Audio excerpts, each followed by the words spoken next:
Hi everybody, I'm Tanner and I like reading out loud to people. Welcome to my second video. We're going to be continuing what we started last week and reading through Great Tales of Terror and the Supernatural. I'm recording this here in the back room of Uncharted Books, my bookstore here in Chicago, so please come by and say hello. I wanted to say thank you so much to everybody that watched last week's video and subscribed and commented. It really filled my heart with love. I appreciate it. You know, I'm really just doing this for fun, and it makes me smile that other people are also enjoying it. So with that said, let's jump into a couple of classic scary stories. Since I'm just doing this for fun, I figured why not read a couple of stories I've never actually read. So we've got two today. The first one is going to be The Monkey's Paw by W. Jacobs, which is one of those stories that it seems like we all kind of know without actually having read it. I actually wasn't sure if it was a story or a movie, but I guess it's a story. So I feel like I kind of know what's going to happen, but let's see how it goes. The other one is a story I know nothing at all about, but is by an author I've been curious about for a long time. The author is Algernon Blackwood, and the story is called Confession. So we will get to that one a little bit later. But let's jump right in with our first story today, which is The Monkey's Paw. So we start out with a little biographical note about the author. Best known as a writer of humorous stories of the barges and docksides of the Thames, W. Jacobs died in London while this book was being prepared for publication. So that would have been, 1943, it says. The Monkey's Paw, one of the most widely anthologized of all stories, is the best ever written on the theme of the three wishes. A simple example of this formula is the ancient tale of the poor old couple who had done a favor for the fairies and been rewarded by having their first three wishes come true. They prudently refrained from wishing until they should have decided exactly what they wanted, but the next evening, while cooking their frugal supper, the woman became exasperated when the old pot, which had been mended so often, began to leak again. "I wish I had a decent pot," she exclaimed, and promptly there it was, gleaming and new. When her husband realized what had happened, he was beside himself with rage. "I wish the pot were fastened tight over your stupid old head," he screamed, and of course they had to use the third wish to get her free again. Thus, in the typical story, the first wish is either made inadvertently or granted in an unexpected manner. The second is a reckless response to the miscarriage of the first, and the third has to be wasted to undo the second. In The Monkey's Paw, of course, the sequence of the three wishes is deeply tragic. Alright, well, let's see how it goes. This is The Monkey's Paw. Without, the night was cold and wet, but in the small parlor of Lakesnam Villa, the blinds were drawn and the fire burned brightly. Father and son were at chess, the former, who possessed ideas about the game involving radical changes, putting his king into such sharp and unnecessary perils that it even provoked comment from the white-haired old lady knitting placidly by the fire. "Hark at the wind," said Mr. White, who, having seen a fatal mistake after it was too late, was amiably desirous of preventing his son from seeing it. "I'm listening," said the latter, grimly surveying the board as he stretched out his hand. "Check." "Well, I should hardly think that he'd come tonight," said his father, with his hand poised over the board. "Mate," replied the son. "Well, that's the worst of living so far out," bawled Mr. White, with sudden and unlooked-for violence. "Of all the beastly, slushy, out-of-the-way places to live in, this is the worst. Pathway's a bog and the road's a torrent. I don't know what people are thinking. I don't know what people are thinking about. I suppose because only 2 houses on the road are let, they think it doesn't matter." "Never mind, dear," said his wife soothingly. "Perhaps you'll win the next one." Mr. White looked up sharply, just in time to intercept a knowing glance between mother and son. The words died away on his lips, and he hid a guilty grin in his thin gray beard. "There he is," said Herbert White, as the gate door banged loudly and heavy footsteps came towards the door. The old man rose with hospitable haste, and, opening the door, was heard condoling with the new arrival. The new arrival also condoled with himself, so that Mrs. White said, "Tut, tut," and coughed gently as her husband entered the room, followed by a tall, burly man, beady of eye and rubicund of visage. "Sergeant Major Morris," he said, introducing him. The sergeant shook hands and taking the proffered seat by the fire, watched contentedly while his host got out whiskey and tumblers and set a small copper kettle on the fire. As the third glass, his eyes got brighter, and he began to talk, the little family circle regarding with eager interest this visitor from distant parts, as he squared his broad shoulders in the chair and spoke of strange scenes and doughty deeds, of wars and plagues and strange peoples. 21 years of it, said Mr. White, nodding at his wife and son. When he went away, he was a slip of a youth in the warehouse. Now look at him. He don't look to have taken much harm, said Mrs. White, politely. I'd like to go to India myself, said the old man, just to look round a bit, you know. Better where you are, said the sergeant major, shaking his head. He put down the empty glass and, sighing softly, shook it again. I should like to see those old temples and fakirs and jugglers, said the old man. What was that you started telling me the other day about a monkey's paw or something, Morris? Nothing, said the soldier hastily. Leastways, nothing worth hearing. Monkey's paw, said Mrs. White curiously. Well, it's just a bit of what you might call magic, perhaps, said the sergeant major offhandedly. His three listeners leaned forward eagerly. The visitor, absent-mindedly, put his empty glass to his lips and then set it down again. His host filled it for him. To look at, said the sergeant major, fumbling in his pocket, it's just an ordinary little paw, dried to a mummy. He took something out of his pocket and proffered it. Mrs. White drew back with a grimace, but her son, taking it, examined it curiously. And what is there that's special about it? Inquired Mr. White, as he took it from his son, and having examined it, placed it upon the table. It had a spell put on it by an old fakir, said the sergeant major, a very holy man. He wanted to show that fate ruled people's lives, and that those who interfered with it did so to their sorrow. He put a spell on it so that 3 separate men could have 3 wishes from it. His manner was so impressive that his hearers were conscious that their light laughter jarred somewhat. Well, why don't you have 3, sir? Said Herbert White cleverly. The soldier regarded him in the way that middle age is wont to regard presumptuous youth. I have, he said quietly, and his blotchy face whitened. And did you really have 3 wishes granted? Asked Mrs. White.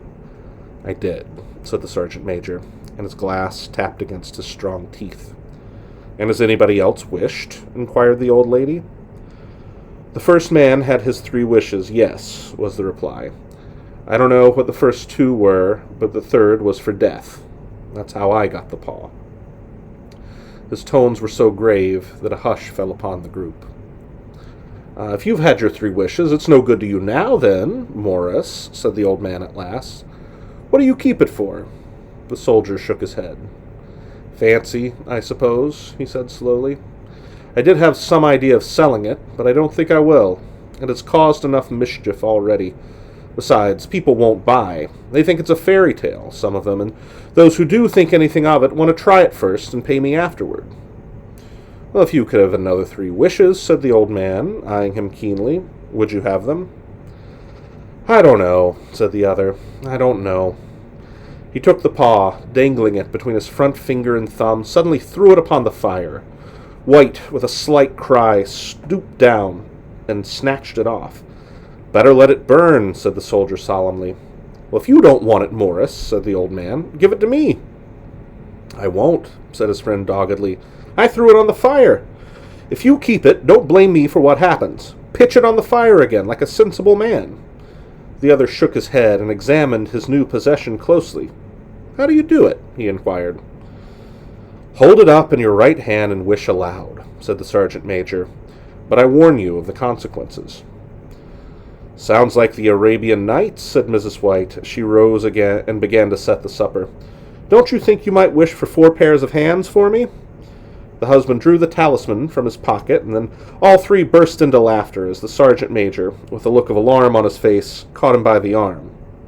If you must wish, he said gruffly, wish for something sensible.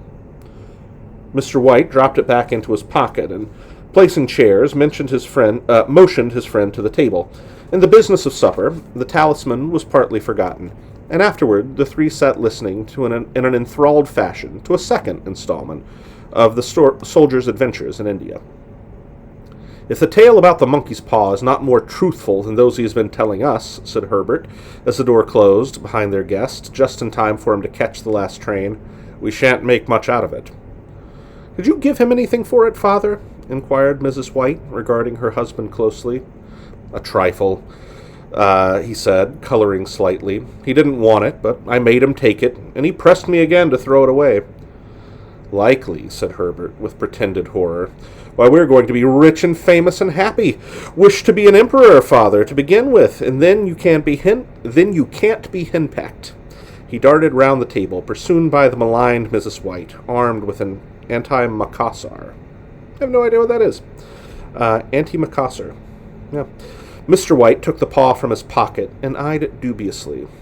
"Well, I don't know what to wish for, and that's a fact," he said slowly. "It seems to me I've got all I want."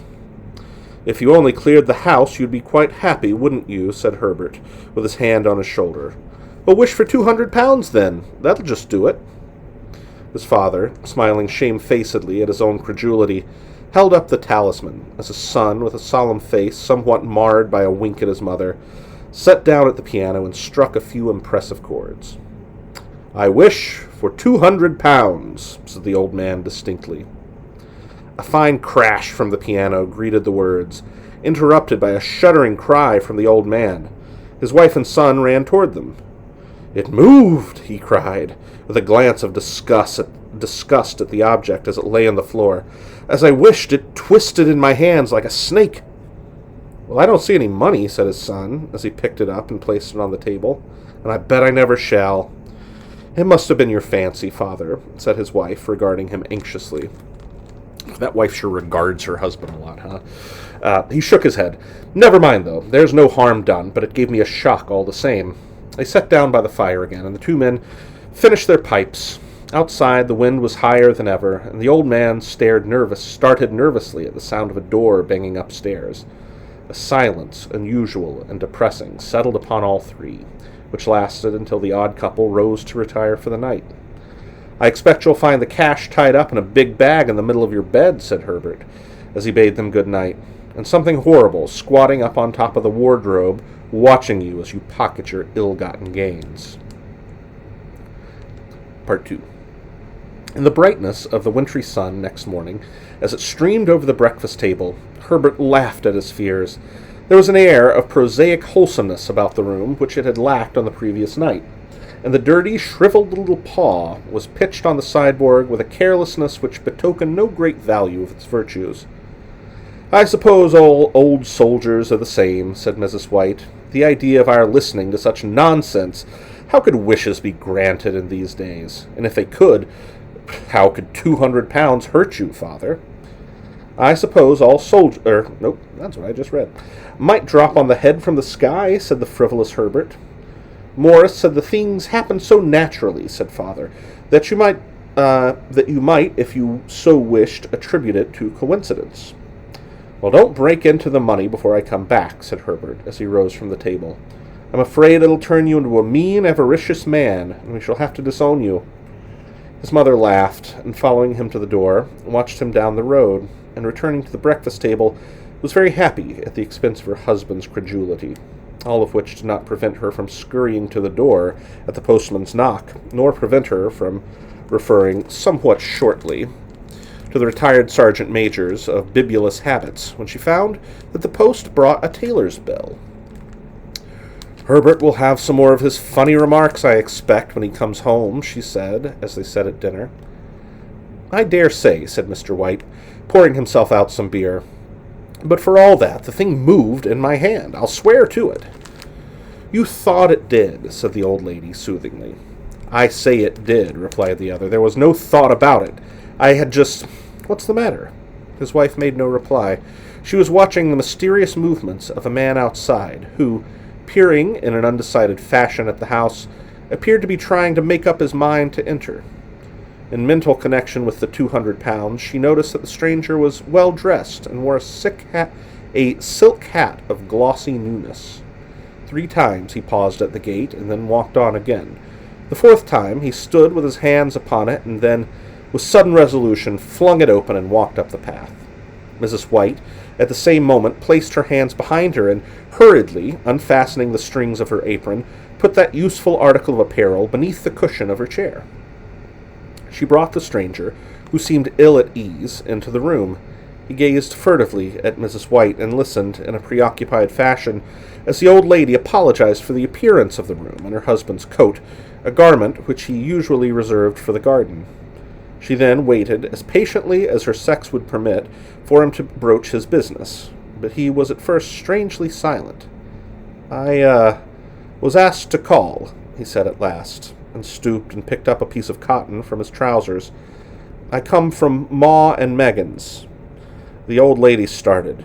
"Is anything the matter?" she asked breathlessly. "Has anything happened to Herbert? What is it? What is it?" Her husband interposed. There, mother," he said hastily. "Sit down and don't jump to conclusions. You've not brought bad news, I'm sure, sir." And he eyed the other wistfully. "I'm sorry," began the visitor. "Is he hurt?" demanded the mother. The visitor bowed in assent. "Badly hurt," he said quietly, "but he is not in any pain." "Oh, thank God," said the old woman, clasping her hands. "Thank God for that. She broke off suddenly as the sinister meaning of the assurance dawned upon her, and she saw the awful confirmation of her fears in the other's averted face. She caught her breath, and, turning to her slower-witted husband, laid her trembling old hand upon his. There was a long silence. "He was caught in the machinery," said the visitor at length, in a low voice. "Caught in the machinery," repeated Mr. White, in a dazed fashion. "Yes." He sat staring blankly out at the window, and taking his wife's hands between his own, pressed it as he had been wont to do in their old courting days nearly 40 years before. "He was the only one left of us," he said, turning gently to the visitor. "It is hard." The other coughed, and rising, walked slowly to the window. "The firm wish me to convey their sincere sympathy with you in your great loss," he said, without looking around. "I beg that you will understand I am only their servant and merely obeying orders." There was no reply. The old woman's face was white, her eyes staring, her breath inaudible. On her husband's face was a look such as his friend the sergeant might have carried into his first action. "I was to say that Ma and Megan's disclaim all responsibility," continued the other. "They admit no liability at all, but in consideration of your son's services, they wish to present you with a certain sum as compensation." Mr. White dropped his wife's hand and, rising to his feet, gazed with a look of horror at his visitor. His dry lips shaped the words. "How much?" £200, was the answer. Unconscious of his wife's shriek, the old man smiled faintly, put out his hands like a sightless man, and dropped in a senseless heap to the floor. Part 3. In the huge new cemetery some 2 miles distant, the old people buried their dead and came back to a house steeped in shadow and silence. It was all over so quickly that at first they could hardly realize it, and remained in a state of expectation as though of something else to happen, something else which was to lighten this load, too heavy for old hearts to bear. But the days passed, and expectation gave place to resignation, the hopeless resignation of the old, sometimes miscalled apathy. Sometimes they hardly exchanged a word, for now they had nothing to talk about, and their days were long to weariness. It was about a week after that the old man, waking suddenly in the night, stretched out his hand and found himself alone. The room was in darkness, and the sound of subdued weeping came from the window. He raised himself in bed and listened. "Come back," he said tenderly. "You will be cold." "It is colder for my son," said the old woman, and wept afresh. The sound of her sobs died away on his ears. The bed was warm and his eyes heavy with sleep. He dozed fitfully, and then slept until a sudden wild cry from his wife awoke him with a start. "The monkey's paw!" she cried wildly. "The monkey's paw!" He started up in alarm. Where? Where is it? What's the matter?" She came stumbling across the room towards him. "I want it," she said quietly. "You've not destroyed it?" "It's in the parlor, on the bracket," he replied, marveling. "Why?" She cried and laughed together, and bending over, kissed his cheek. "I only just thought of it," she said hysterically. "Why didn't I think of it before? Why didn't you think of it?" "Think of what?" he questioned. "The other 2 wishes," she replied rapidly. "We've only had one." "Was that not enough?" he demanded fiercely. "No," she cried triumphantly. "We'll have one more. Go down and get it quickly, and wish our boy alive again." The man sat up in bed and flung the bedclothes from his quaking limbs. "Good God, you are mad!" he cried, aghast. "Get it," she panted. "Get it quickly and wish. Oh, my boy, my boy!" Her husband struck a match and lit the candle. "Get back to bed," he said unsteadily. "You don't know what you're saying." "We had the first wish granted, and the old woman," said the old woman feverishly. "Why not the second?" A coincidence," stammered the old man. "Go and get it and wished," cried the old woman, and dragged him toward the door. He went down in the darkness and felt his way to the parlor, and then to the mantelpiece. The talisman was in its place, and a horrible fear that the unspoken wish might bring his mutilated son before him ere he could escape from the room seized upon him, and he caught his breath as he found that he had lost the direction of the door. His brow cold with sweat, he felt his way round the table and groped along the wall until he found himself in the small passage with the unwholesome thing in his hand. Even his wife's face seemed changed. My gosh. Even his wife's face seemed changed as he entered the room. It was white and expectant, and to his fears seemed to have an unusual look upon it. He was afraid of her. "Wish!" she cried in a strong voice. "It is foolish and wicked," he faltered. "Wish!" repeated his wife. He raised his hand. "I wish my son alive again." The talisman fell to the floor, and he regarded it shudderingly. Then he sank trembling into a chair as the old woman, with burning eyes, walked to the window and raised the blind. He sat until he was chilled with the cold, glancing occasionally at the figure of the old woman peering through the window. The candle end, which had burnt below the rim of the china candlestick, was throwing pulsating shadows on the ceiling and walls, until, with a flicker larger than the rest, it expired. The old man, with an unspeakable sense of relief at the failure of the talisman, crept back to his bed, and a minute or 2 afterward, the old woman came silently and apathetic beside him. Neither spoke, but both lay silently listening to the ticking of the clock. A stair creaked, and a squeaky mouse scurried noisily through the wall. The darkness was oppressive, and after lying for some time, screwing up his courage, the husband took the box of matches, and striking one, went downstairs for a candle. At the foot of the stairs, the match went out, and he paused to strike another, and at the same moment, a knock, so quiet and stealthy as to be scarcely audible, sounded on the front door. The match fell from his hand. He stood motionless, his breath suspended until the knock was repeated. Then he turned and fled swiftly back to his room and closed the door behind him. A third knock sounded through the house. "What's that?" cried the old woman, starting up. A rat," said the old man in shaking tones. "A rat. It passed me on the stairs." His wife sat up in bed, listening. A loud knock resounded through the house. "It's Herbert!" she screamed. "It's Herbert!" She ran to the door, but her husband was before her, and catching her by the arm, held her tightly. "What are you going to do?" he whispered hoarsely. "It's my boy! It's Herbert!" she cried, struggling mechanically. "I forgot it was 2 miles away. What are you holding me for? Let go! I must open the door." "For God's sake, don't let it in!" cried the old man, trembling. "You're afraid of your own son!" she cried, struggling. "Let me go! I'm coming, Herbert, I'm coming!" There was another knock, and another. The old woman, with a sudden wrench, broke free and ran from his room. Her husband followed to the landing and called after her appealingly as she hurried downstairs. He heard the chain rattle back, and the bottom bolt slowly drawn and stiffly from the socket. Then the old woman's voice, straining and panting. "The bolt!" she cried loudly. "Come down! I can't reach it!" But her husband was on his hands and knees, groping wildly on the floor in search of the paw. If he could only find it before the thing outside got in! A perfect fusillade of knocks reverberated through the house, and he heard the scraping of a chair as his wife put it down in the passage against the door. He heard the creaking of the bolt as it came slowly back. And at the same moment he found the monkey's paw and frantically breathed his third and last wish. The knocking ceased suddenly, although the echoes of it were still in the house.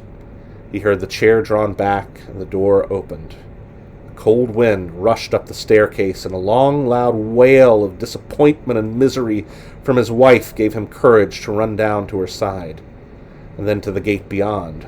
The street lamp flickering opposite shone on a quiet and deserted road. The end. That was spooky. I like that. All right. I'm going to take a quick sip of water, and we will move on to Algernon Blackwood.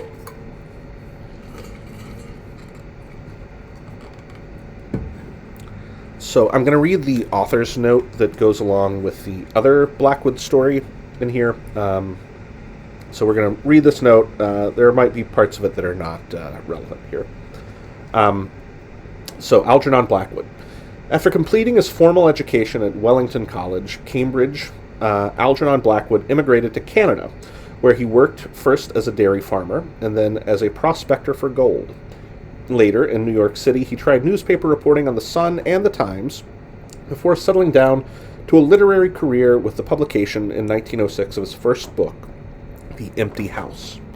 It was followed by a large number of novels and short stories, mostly on supernatural themes, and finally by his interesting autobiography. Blackwood is one of the great modern masters of the horror tale. He is particularly successful at conveying the mystery and terror of a strange world, transcending ours but constantly pressing in upon it. Fine examples of this are his two most frequently reprinted stories, The Willows and The Wendigo. I did not know he wrote a story about the Wendigo. That's probably my favorite of the kind of cryptid, creepy monsters. I'm going to have to look that up. We have omitted those, in spite of their excellence, in favor of two others, which we find fresher, just because they were not so well known and equally exciting. Confession, which is the one we're going to read, is a splendid example of Blackwood's ability to cast over highly sensitive characters a dreamlike atmosphere, with all the intensity and irrational reality of a dream. Ancient Sorceries, which is the other story, is the finest of the 5 stories in John Silence, Physician Extraordinary. John Silence is a psychiatrist, which really means a doctor of the soul as well as of the mind. In Ancient Sorceries, however, his role is merely passive, and the story is, if anything, all the better for it.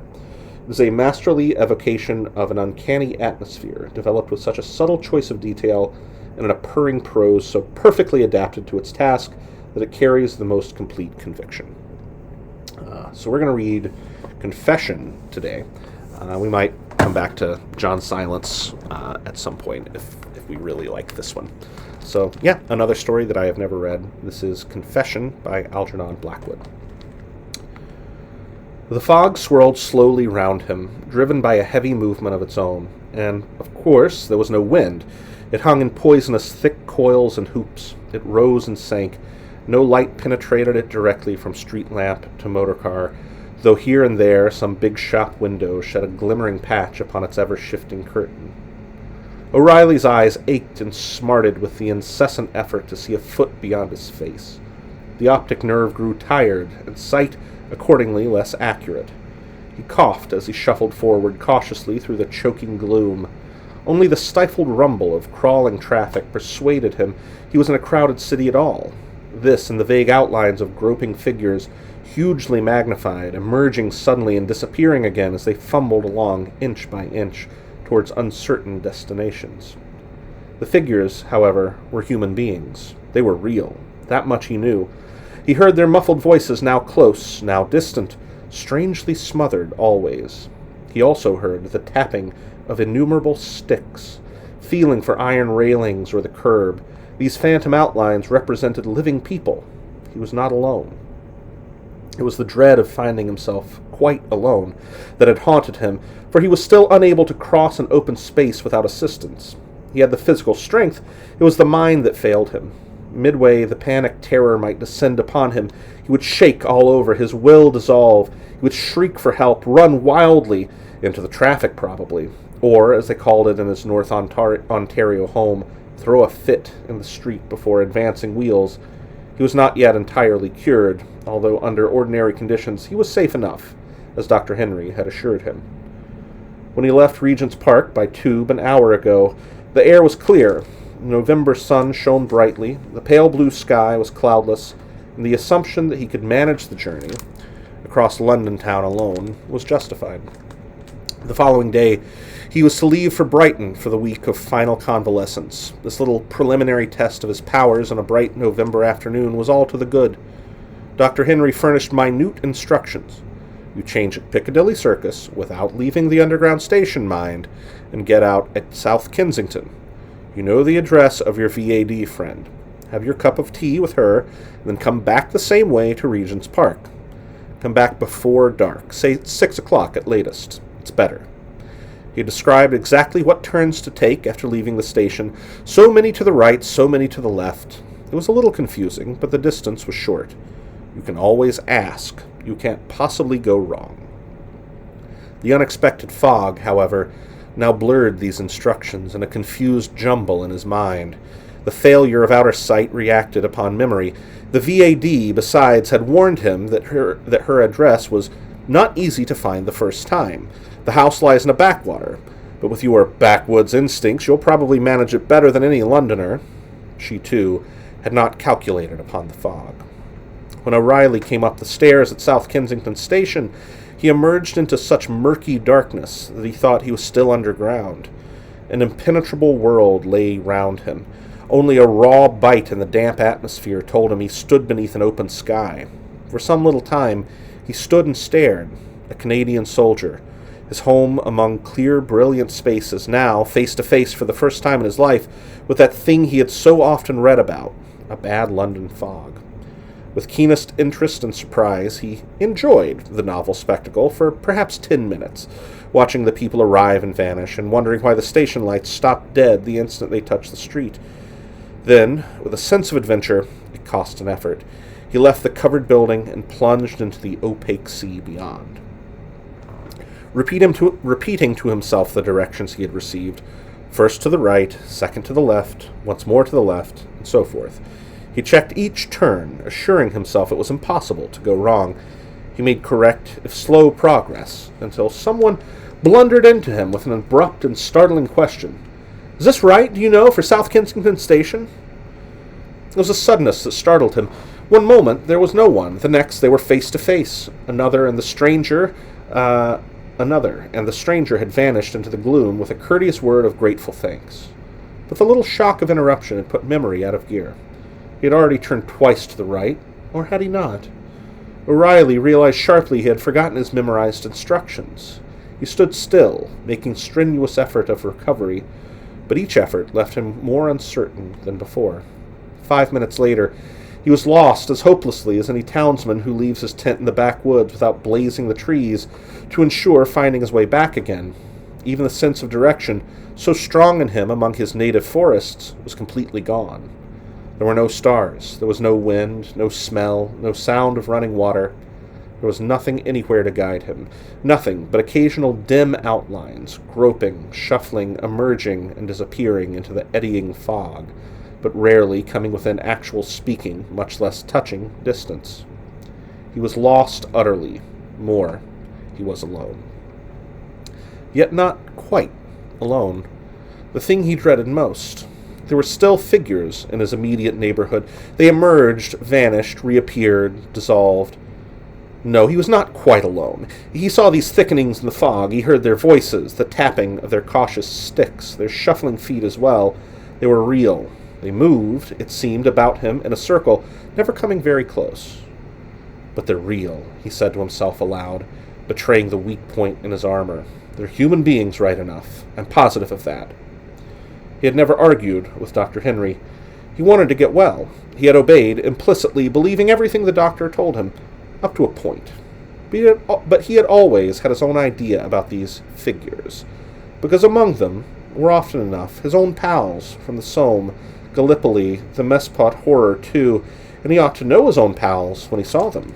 At the same time, he knew quite well he had been shocked. His being dislocated, half dissolved, as it were, his system pushed into some lopsided condition that meant inaccurate registration. True, he grasped that perfectly. But in that shock and dislocation, had he not possibly picked up another gear? Were there not gaps and broken edges, pieces that no longer dovetailed, fitted as usual, interstices, in a word? Yes, that was the word, interstices. Cracks, so to speak, between his perception of the outside world and his inner interpretation of these, between memory and recognition, between the various states of consciousness that usually dovetailed so neatly that the joints were normally imperceptible. His state, he well knew, was abnormal. But were his symptoms, on that account, unreal? Could not these interstices be used by others? When he saw his figures, he used to ask himself, are not these the real ones, and the others, the human beings, unreal? This question now revived in him with a new intensity. Were these figures in the fog real or unreal? The man who had asked the way to the station, was he not, after all, a shadow merely? By the use of his cane and foot, and what of sight was left to him, he knew that he was on an island. The lamp-post stood up, solid straight beside him, shedding its faint patch of glimmering light. Yet there were railings. However, that puzzled him, for his stick hit the metal rods distinctly in a series, and there should be no railings round an island. Yet he had most certainly crossed a dreadful open space to get where he was. His confusing and bewilderment increased with dangerous rapidity. Panic was not far away. He was no longer on an omnibus route. A rare taxi crawled past occasionally, a whitish patch at the window indicating an anxious human face. Now and again came a van or a cart, the driver holding a lantern as he led the stumbling horse. These comforted him, rare though they were. But it was the figures that drew his attention most. He was quite sure they were real. They were human beings, like himself. For all that, he decided he might as well be positive on the point. He tried one accordingly, a big man who rose suddenly before him out of the very earth. Can you give me the trail to Morley Place? He asked. But his question was drowned by the other's simultaneous inquiry in a voice much louder than his own. I say, is this right for the tube station? Do you know? I'm utterly lost. I want South Ken. And by the time O'Reilly had pointed the direction whence he himself had just come, the man was gone again, obliterated, swallowed up, not so much as his footsteps audible, almost as if, it seemed again, he had never been there at all. This left an acute unpleasantness in him, a sense of bewilderment greater than before. He waited 5 minutes, not daring to move a step, then tried another figure, a woman this time, who luckily knew the immediate neighborhood intimately. She gave him elaborate instructions in the kindest possible way, and then vanished with an incredible swiftness and ease into the sea of gloom beyond. The instantaneous way she vanished was disheartening, upsetting. It was so uncannily abrupt and sudden, yet she comforted him.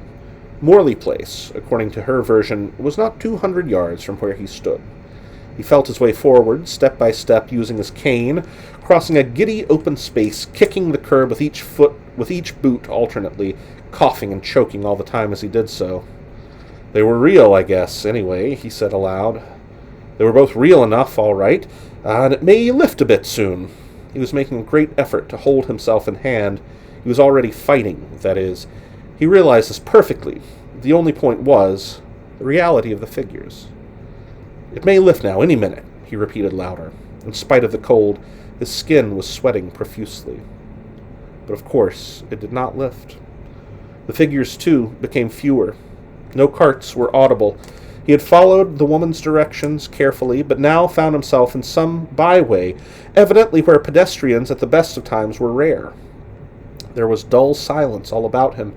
His foot lost the curb. His cane swept the empty air, striking nothing solid, and panic rose upon him with his shuddering, icy grip. He was alone. But he knew himself alone. Worse still, he was in another open space. It took him 15 minutes to cross that open space. Most of the way upon his hands and knees, oblivious to the icy slime that stained his trousers, froze his fingers, intent only upon feeling solid support against his back and spine again. It was an endless period. The moment of collapse was close, the shriek already rising in his throat, the shaking of the whole body uncontrollable, when his outstretched fingers struck a friendly curb, and he saw a glimmering patch of diffused radiance overhead. With a great, quick effort, he stood upright, and in an instant later, his stick rattled along an area railing. He leaned against it. Breathless, panting, his heart beating painfully, while the street lamp gave him the further comfort of its feeble gleam. The actual flame, however, invisible. He looked this way and that. The pavement was deserted. He was engulfed in this dark silence of the fog. But Morley Place, he knew, must be very close by now. He thought of the friendly little VAD he had known in France, of a warm, bright fire, a cup of tea, and a cigarette. One more effort, he reflected, and all these would be his. He pluckily groped his way forward again, crawling slowly by the area railings. If things got really bad again, he would ring a bell and ask for help, much as he shrank from the idea. Provided he had no more open spaces to cross, provided he had no more figures emerging and vanishing like creatures born of the fog and dwelling within it as within their native element. It was the figures he now dreaded more than anything else, more than even the loneliness, provided the panic sense. A faint darkening of the fog beneath the next lamp caught his eye and made him start. He stopped. It was not a figure this time. It was the shadow of the pole grotesquely magnified. No, it moved. It moved towards him. A flame of fire followed by ice flowed through him. It was a figure, close against his face. It was a woman. The doctor's advice came suddenly back to him, the counsel that had cured him from 100 phantoms. Do not ignore them. Treat them as real. Speak and go with them. You will soon prove their unreality then, and they will leave you. He made a brave, tremendous effort. He was shaking. One hand clutched the damp and icy area railing. Lost your way like myself, haven't you, ma'am? He said in a voice that trembled. Do you know where we are at all? Morley Place, I'm looking for. He stopped dead. The woman moved nearer, and for the first time he saw her face clearly, its ghastly pallor, the bright, frightened eyes that stared with a kind of dazed bewilderment into his own. The beauty, above all, arrested his speech midway. The woman was young, her tall figure wrapped in a dark fur coat. Can I help you? He asked impulsively, forgetting his own terror for a moment. He was more than startled. Her air of distress and pain stirred a peculiar anguish in him. For a moment she made no answer, thrusting her white face closer, as if examining him, so close indeed that he controlled with difficulty his instinct to shrink back a little. Where am I? She asked at length, searching his eyes intently. I'm lost. I've lost myself. I can't find my way back. Her voice was low, a curious wailing in it that touched his pity, oddly. He felt his own distress merging in one that was greater. Same here, he replied more confidently. I'm terrified of being alone, too. I've had shell shock, you know. Let's go together. We'll find a way together. Who are you? The woman murmured, still staring at him, with her big bright eyes, their distress, however, no whit lessened. She gazed at him as though aware suddenly of his presence. He told her, briefly, and I'm going to tea with a VAD friend in Morley Place. What's your address? Do you know the name of the street? She appeared not to hear him, or not to understand exactly. It was as if she was not listening again. It came out so suddenly, so unexpectedly. He heard the low voice with pain in every syllable. I can't find my way home again, just when I was expecting him to. She looked about her with a distraught expression that made O'Reilly long to carry her in his arms in safety then and there. He may be there now, waiting for me at this very moment, and I can't get back. And so sad was her voice that only by an effort did O'Reilly prevent himself from putting out his hand to touch her. More and more he forgot himself in his desire to help her. Her beauty, the wonder of her strange bright eyes and the pallid face, made an immense appeal. He became calmer. This woman was real enough. He asked again the address, the street and number. The distance, she thought it was. Have you any idea of the direction, ma'am? Any idea at all? We'll go together, and... She suddenly cut him short. She turned her head as if to listen, so that he saw her profile a moment, the outline of her slender neck, a glimpse of jewels just below the fur. Hark! I hear him calling! I remember! And she was gone from his side into the swirling fog. Without an instant's hesitation, O'Reilly followed her, not only because he wished to help, but because he dared not be left alone. The presence of this strange lost woman comforted him. He must not lose sight of her, whatever happened. He had to run. She went so rapidly, ever just in front, moving with confidence and certainty, turning right and left, crossing the street, but never stopping, never hesitating. Her companion, always at her heels in breathless haste, and with a growing terror that he might lose her at any minute. The way she found her direction through the dense fog was marvelous enough, but O'Reilly's only thought was to keep her in sight, lest his own panic redescend upon him with its inevitable collapse in the dark and lonely street. It was a wild and panting pursuit, and he kept her in view with difficulty, a dim, fleeting outline always a few yards ahead of him. She did not once turn her head. She uttered no sound, no cry. She hurried forward with unfaltering instinct, nor did the chase occur to him once as singular. She was his safety, and that was all he realized. One thing, however, he remembered afterwards, though at the actual time he no more than registered the detail, paying no attention to it, a definite perfume she left upon the atmosphere, one, moreover, that he knew, although he could not find its name as he ran. It was associated, vaguely for him, with something unpleasant, something disagreeable. He connected it with misery and pain. It gave him a feeling of uneasiness. More than that, he did not notice at the moment, nor could he remember, he certainly did not try, where he had known this particular scent before. Then suddenly the woman stopped, opened a gate, and passed into a small private garden, so suddenly that O'Reilly, close upon her heels, only just avoided tumbling into her. "You found it?" he cried. "May I come in for a moment with you? Perhaps you'll let me telephone to the doctor." She turned instantly. Her face, close against his own, was livid. "Doctor," she repeated in an awful whisper. The word meant terror to her.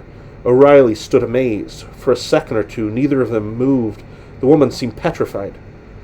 "Dr. Henry, you know," he stammered, finding his tongue again. "I'm in his care. He's in Harley Street." Her face cleared as suddenly as it had darkened, though her original expression of bewilderness and pain still hung in her great eyes. But the terror left them, as though she suddenly forgot some association that had revived it. "My home," she murmured. "My home is somewhere here. I'm near it. I must get back, in time, for him. I must. He's coming to me." And with those extraordinary words, she turned, walked up the narrow path, and stood upon the porch of the two-story house before her companion had recovered from his astonishment sufficiently to move or utter a syllable in reply. The front door, he saw, was ajar. It had been left open. For 5 seconds, perhaps 10, he hesitated. It was the fear that the door would close and shut him out that brought the decision to his will and muscles. He ran up the steps and followed the woman into a dark hall where she had already preceded him, and amid whose blackness she had now finally vanished. He closed the door, not knowing exactly why he did so, and knew at once, by an instinctive feeling, the house he now found himself in with this unknown woman was empty and unoccupied. In a house, however, felt safe. It was the open streets that were his danger. He stood waiting, listening a moment before he spoke, and he heard the woman move down the passage from door to door, repeating to herself in her low voice of unhappy wailing some words he could not understand. "Where is it? Oh, where is it? I must get back." O'Reilly then found himself abruptly stricken with dumbness, as though with those strange words a haunting terror came up and breathed against him in the darkness. "Is she, after all, a figure?" ran in letters of fire across his numbed brain. "Is she unreal or real?" Seeking relief in action of some kind, he put out a hand automatically, feeling along the wall for an electric switch, and though he found it by some miraculous chance, no answering glow responded to the click. And the woman's voice from the darkness, "Ah, at last I found it. I'm home again, at last." He heard a door open and close upstairs. He was on the ground floor now, alone. Complete silence followed. and the conflict of various emotions, fear for himself, lest his panic should return, fear for the woman who had led him into this empty house and now deserted him upon some mysterious errand of her own that made him think of madness. In this conflict that held him a moment spellbound, there was yet bigger ingredient demanding instant explanation, but an explanation that he could not find. Was the woman real, or was she unreal? Was she a human being or a figure? The horror of doubt obsessed him with an acute uneasiness that betrayed itself in a return of that unwelcome inner trembling he knew was dangerous. What saved him from a crisis, I guess that's the singular of crisis, I'm not sure, that must have had most dangerous results for his mind and nervous system generally, seems to have been the outstanding fact that he was more for the woman than for himself. His sympathy and pity had been deeply moved. Her voice, her beauty, her anguish and bewilderment, all uncommon, inexplicable, mysterious, formed together a claim that drove himself into the background. Added to this was the detail that she had left him, gone to another floor without a word, and now, behind a closed door in a room upstairs, found herself face to face at last with the unknown object of her frantic search, with it, whatever it might be. Real or unreal, figure or human being, the overmastering impulse of his being was that he must go to her. It was this clear impulse that gave him decision and energy to do what he then did. He struck a match. He found a stump of candle. He made his way by means of this flickering light along the passage and up the carpetless stairs. He moved cautiously, stealthily, though not knowing why he did so. The house, he now saw, was indeed untenanted. Dust sheets covered the piled-up furniture. He glimpsed through doors ajar pictures screened upon the walls, brackets draped to look like hooded heads.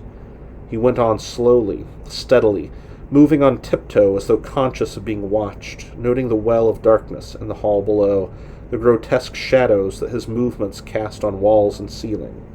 The silence was unpleasant. Yet, remembering that the woman was expecting someone, he did not wish it broken. He reached the landing and stood still. Closed doors on both sides of a corridor met his sight as he shaded the candle to examine the scene. Behind which of these doors, he asked himself, was the woman, figure or human being, now alone with it? There was nothing to guide him, but an instinct that he must not delay sent him forward again upon his search. He tried a door on his right, an empty room, with the furniture hidden by dust sheets and the mattress rolled up on the bed. He tried a second door, leaving the first one open behind him, and it was, similarly, an empty bedroom. Coming out into the corridor again, he stood a moment, waiting, and then called aloud in a low voice that yet woke echoes unpleasantly in the hall below. "Where are you? I want to help. Which room are you in?" There was no answer. He was almost glad he heard no sound, for he knew quite well that she was waiting for another sound. That he was really waiting for another sound, the steps of him who was expected. The idea of meeting with this unknown third sent a shudder through him, as though related to an interview he dreaded with his whole heart and must at all costs avoid. Waiting another moment or two, he noticed that his candle stump was burning low, and then he crossed the landing with a feeling at once of hesitation and determination towards a door opposite of him. He opened it. He did not halt on the threshold. Holding the candle at arm's length, he went boldly in, and instantly his nostrils told him he was right at last, for a whiff of the strange perfume, though this time much stronger than before, greeted him, sending a new quiver along his nerves. He knew now why it was associated with unpleasantness, with pain, with misery, for he recognized it. The odor of a hospital. In this room, a powerful anesthetic had been used, and recently. Simultaneously with smell, sight brought its message too. On the large double bed behind the door, on the right, lay, to his amazement, the woman in the dark fur coat. He saw the jewels on her slender neck, but the eyes he did not see, for they were closed. Closed, too, he grasped at once, in death. The body lay stretched at full length, quite motionless. He approached. A dark, thin streak that came from the parted lips and passed downwards over the chin, losing itself then in the fur collar, was a trickle of blood. It was hardly dry. It glistened. Strange it was, perhaps, that while imaginary fears had the power to paralyze him, mind and body, this sight of something real had the effect of restoring confidence. The sight of blood and death, amid the conditions often ghastly and even monstrous, was no new thing to him. He went up quietly, and with steady hand he felt the woman's cheek. The warmth of recent life, still in its softness. The final cold had not yet mastered this empty form, whose beauty, in its perfect stillness, had taken on the new strange sweetness of an unearthly bloom.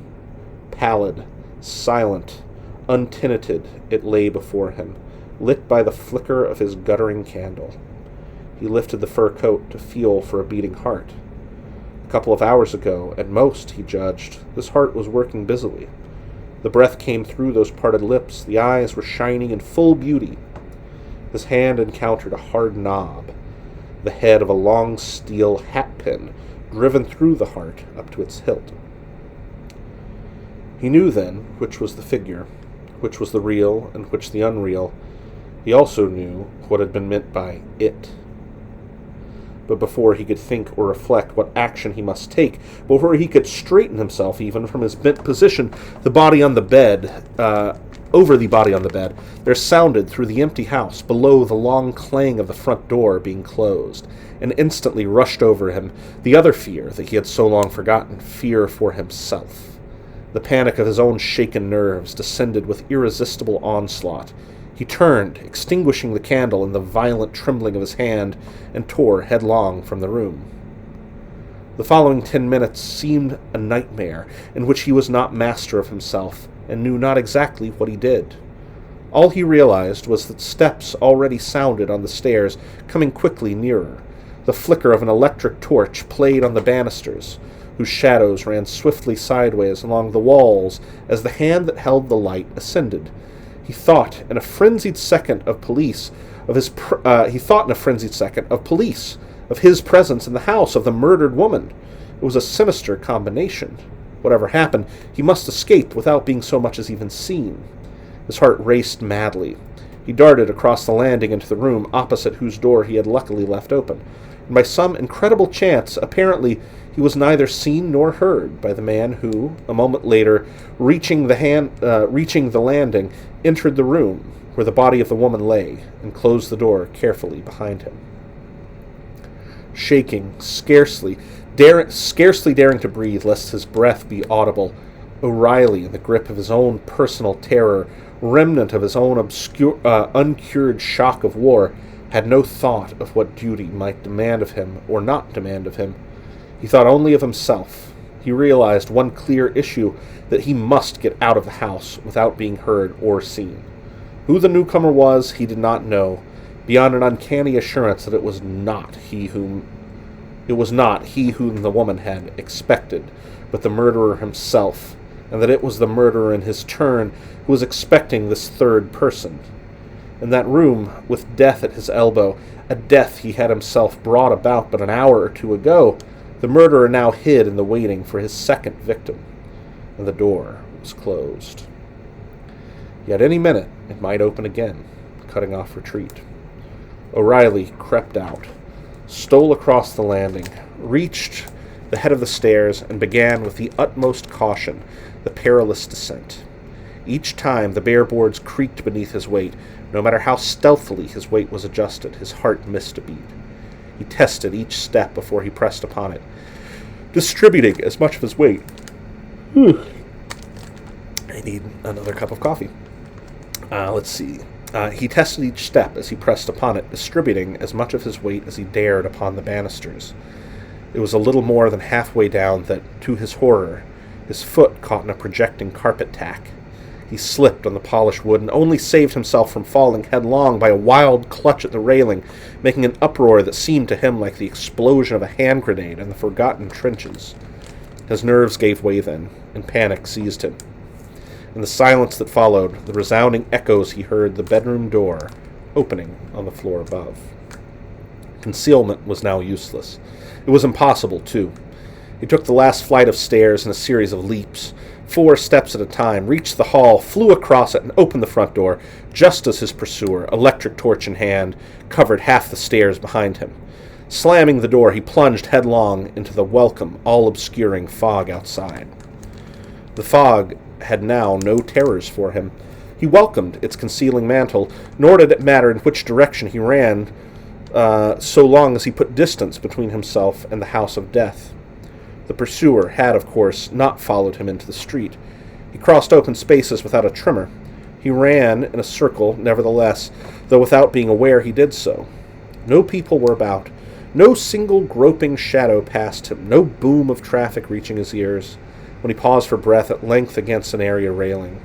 Then, for the first time, he made the discovery that he had no hat. He remembered now. In examining the body, partly out of respect, partly perhaps unconsciously, he had taken it off and laid it on the very bed. It was there, a telltale bit of damning evidence in the house of death, and a series of probable consequences flashed through his mind like lightning. It was a new hat, fortunately. More fortunate still, he had not yet written name or initials in it. But the maker's mark was there for all to read, and the police would go immediately to the shop where he had bought it only 2 days before. Would the shop people remember his appearance? Would his visit, the date, the conversation be recalled? He thought it was unlikely. He resembled dozens of men. He had no outstanding peculiarity. He tried to think, but his mind was confused and troubled. His heart was beating dreadfully. He felt desperately ill. He sought vainly for some story to account for his being out in the fog and far from home without a hat. No single idea presented itself. He clung to the icy railings, hardly able to keep upright, a collapse very near, when suddenly a figure emerged from the fog, paused a moment to stare at him, put a hand out and caught him, and then spoke. "You are ill, my dear sir," said a man's kindly voice. "Can I be of any assistance? Come, let me help you." He had seen at once that it was not a case of drunkenness. "Come, take my arm, won't you? I'm a physician. Luckily, too, you are just outside of my very house. Come in." And he half dragged, half pushed O'Reilly, now bordering on collapse, up the stairs, and opened the door with his latchkey. Felt ill suddenly, lost in the fog, terrified, but be all right soon. Thanks awfully. The Canadian stammered his gratitude, already feeling better. He sank into a chair in the hall, while the other put down a paper parcel he had been carrying, and led him presently into a comfortable room. A fire burned brightly. The electric lamps were pleasantly shaded. A decanter of whiskey and a siphon stood on a small table beside a big armchair, and before O'Reilly could find another word to say, the other had poured him out a glass and bade him sip it slowly, without troubling to talk till he felt better. "That will revive you. Better drink it slowly. You should never have been out on a night like this. If you've far to go, better let me put you up, and—" very kind indeed," mumbled O'Reilly, recovering rapidly into the comfort of a presence he already liked and even felt drawn to. "No trouble at all," returned the doctor. "I have been at the front, you know. I can see what your trouble is. Shell shock, I'll be bound." The Canadian, much impressed by the other's quick diagnosis, noted also his tact and his kindness. He made no reference to the absence of a hat, for instance. "Quite true," he said. "I'm with Dr. Henry in Harley Street," and he added a few words about his case. The whiskey worked his effect. He revived more and more, feeling better every minute. The other handed him a cigarette. They began to talk about his symptoms and recovery. Confidence returned in a measure, though he still felt badly frightened.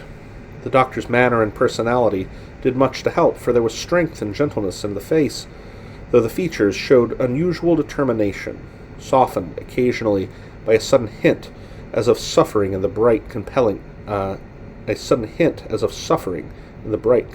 eyes. It was the face, thought O'Reilly, of a man who had seen much and probably been through hell, but of a man who was simple, good, sincere, yet not a man to trifle with. Behind his gentleness lay something very stern. This effect of character and personality woke the other's respect in addition to his gratitude. His sympathy was stirred. You encourage me to take another guess, the man was saying, after a successful reading of the impromptu patient's state, that you have had, namely, a severe shock quite recently, and, he hesitated for the merest fraction of a second, that it would be a relief to you. He went on, the skillful suggestion in the voice unnoticed by his companion. It would be wise, as well, if you could unburden yourself to someone who would if you would unburden yourself to someone who would understand. He looked at Riley my gosh, let's take another sip of water. I think we're coming up on the end of this, though.